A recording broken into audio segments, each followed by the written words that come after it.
ক্ষুধা আর স্বজন হারানোর বেদনা সব মিলিয়ে অনিশ্চিত মুহূর্ত কাটছে ফিলিস্তিনিদের। আশ্রয় শিবির কিংবা খাদ্য সহায়তা বিতরণের সারি সর্বত্রই হামলা চালিয়ে যাচ্ছে ইসরায়েলি বাহিনী। এতে গত একদিনে প্রাণ হারিয়েছেন বহু ফিলিস্তিনি, আহত হয়েছেন অনেকে।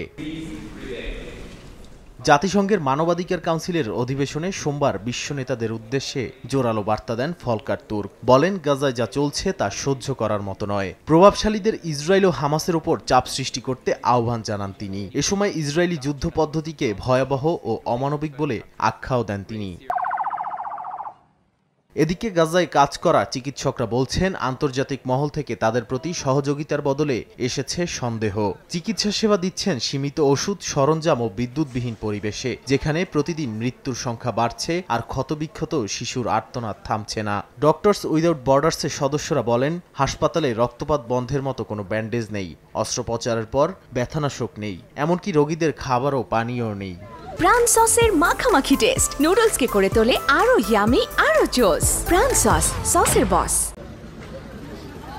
উপত্যকাটির ঘরবাড়ি, হাসপাতাল, বিদ্যুৎ ও পানির লাইন পরিকল্পিতভাবে ধ্বংস হচ্ছে বলে জানান ডক্টরস উইদাউট বর্ডার্সের প্রেসিডেন্ট ক্রিস্টোস ক্রিস্তো। ইসরায়েলের হামলায় আহতদের সেবা দিতে গিয়ে 11 জন কর্মী হারিয়েছে সংস্থাটি। নাদিম মারজান, সময় সংবাদ।